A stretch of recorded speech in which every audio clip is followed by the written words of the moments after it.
మా ఉద్దేశం అధ్యక్ష. గవర్నమెంట్ వేల కోట్లు ఖర్చు పెట్టినప్పుడు ఉదాహరణకు నాకు వచ్చింది రైతు బంధు పథకం డబ్బులు వచ్చినాయి అధ్యక్ష, 3 లక్షల రూపాయలు. అవసరం అధ్యక్ష, ప్రభుత్వం 3 లక్షల రూపాయలు రాజగోపాల్ రెడ్డి గారు నాకు వ్యవసాయం, నాకు ల్యాండ్ ఉంది, తాతల నుంచి వచ్చిన ల్యాండ్ ఉంది అధ్యక్ష, 3 లక్షల రూపాయలు నా అకౌంట్లో పడ్డాయి అధ్యక్ష. ఏం చేసుకోవాలి అధ్యక్ష? అది ఒక మాట చెప్తున్నా అధ్యక్ష, ఉదాహరణకు చెప్తున్నా, నాలాంటి వ్యక్తులు వేల మంది లక్షల మంది ఆర్థికంగా ఉన్నోళ్లకు ప్రభుత్వం డబ్బిస్తుంది. ఎందుకోసం ఇస్తుంది? ఈ ప్రజా సొమ్ము పేదల కోసం, నిజమైన పేద రైతులకు కావాలి. నేను ఆ 3 లక్షల రూపాయలు నేను ఒక్క నిమిషం ఆగండి, నా 3 లక్షల రూపాయలు ఏం చేసిన అధ్యక్ష, మా ఊర్లో ఉన్న పేదలకు వచ్చినప్పుడల్లా ఒక లిస్ట్ రాసి పంచిపెడుతున్నా. ఈ విధంగా ఎంతమంది చేస్తున్నారు అధ్యక్ష? నేను అనేది ఏంటంటే మీ ద్వారా, ఇది చాలా ఇంపార్టెంట్ సబ్జెక్టు. గవర్నమెంట్ సొమ్ము, ప్రజల సొమ్ము ప్రతి పేద రైతుకు అందాల్సిన అవసరం ఉంది. గతంలో చెప్పిన అధ్యక్ష, నేను మళ్ళీ చెప్తున్నా, ప్రభుత్వం ఒకసారి మళ్ళీ పునరాలోచించుకోవాలి. ముఖ్యమంత్రి గారు కానీ, ప్రభుత్వం కానీ 10,000 కోట్లు 12,000 కోట్ల రూపాయలని మీరు నిజంగా నాణ్యమైన విత్తనాలు సరఫరా చేసి రైతులకు, సకాలంలో సబ్సిడీ మీద ఎరువులు సరఫరా చేసి, రైతు పండించిన ప్రతి పంటకు గిట్టుబాటు ధరకు ఇదే డబ్బును ఖర్చు పెట్టిన అధ్యక్ష 10,000 కోట్లు 12,000 కోట్ల రూపాయలు, అప్పుడు నిజమైన రైతు వ్యవసాయం చేసుకునే ప్రతి వ్యక్తికి లాభం జరుగుతుందని చెప్పి మీ ద్వారా, ఈ సభ ద్వారా ప్రభుత్వానికి, ముఖ్యమంత్రి గారికి తెలియజేస్తున్న అధ్యక్ష.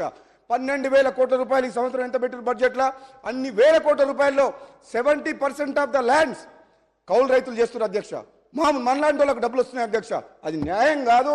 నిజమైన పేద రైతుకు పోవాలంటే మాత్రం విత్తనాల విషయంలో, ఎరువుల విషయంలో, పండించిన పంట విషయంలో అదే బడ్జెట్ని మీరు రైతులకు ఇవ్వండి అధ్యక్ష. అది చేయాలని చెప్పి మీ ద్వారా ఈ ప్రభుత్వాన్ని డిమాండ్ చేస్తున్నాను అధ్యక్ష.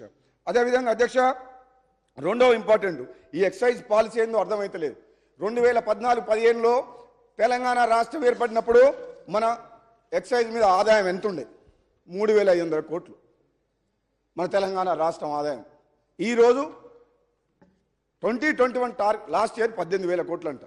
2021కి 20,000 కోట్లు టార్గెట్. ఇదేంది అధ్యక్ష? ఇదేం అధ్యక్ష? దేశం కోసమా, ప్రజల కోసమా టార్గెటా? జనాన్ని తాగిపిస్తేందుకు బెల్ట్ షాపులు పెట్టి, ఊరికి 5 నుంచి 10 షాపులు పెట్టి, ఎన్నో కుటుంబాలు కన్నీల పాలవుతుంటే, ఎంతో మంది మహిళలు ఏడుస్తుంటే, తల్లి పిల్లలంతా ఉదయం 7 గంటల నుంచి విచ్చల విడిగా మద్యపానం అంతా గ్రామాల్లో ఇట్లా మహమ్మారి లాగా తయారైంది అధ్యక్ష. ఇది కరోనా కంటే డేంజరస్ అధ్యక్ష. ముఖ్యమంత్రి గారు కరోనా అంటుండు. కరోనా ఇప్పుడు వచ్చింది. తెలంగాణ వచ్చినప్పుడే బెల్ట్ షాప్ల ద్వారా గ్రామాల్లో కరోనా లాగా ఎన్ని వేల కుటుంబాల అధ్యక్ష. ప్రతి గ్రామంలో పోయినప్పుడు ఇది ప్రభుత్వం చాలా సీరియస్ గా తీసుకోవాల్సిన విషయం అధ్యక్ష. ఒక చేయితోనేమో ఆర్థిక సహాయం చేస్తూ పెన్షన్లు ఇస్తారు, ఇంకో చేయితోటి రైతు బంధు డబ్బులు ఇస్తారు, ఇంకో ఈ చేయితోటేమో మద్యపానం రూపంలో, బెల్ట్ షాప్ల రూపంలో డబ్బు తీసుకుంటారు. నిజంగా ఇది ప్రజల కోసం పనిచేసే ప్రభుత్వమేనా అధ్యక్ష? తెలంగాణ కోరుకున్నది ఇందుకోసమేనా? పేద ప్రజలు కోరుకున్నది తెలంగాణ రాష్ట్రం ఇందుకోసమేనా? ఒక ఊర్లో అధ్యక్ష, నేను ఈ సమస్య మీద పోయినప్పుడు ఒక సర్వే చేయించిన అధ్యక్ష, ఒక మనిషిని పెట్టి మీకు చెప్పాను, మీ దృష్టికి తీసుకొచ్చాను. ఇది చాలా ఇంపార్టెంట్. కొన్ని లక్షల కుటుంబాలకు సంబంధించిన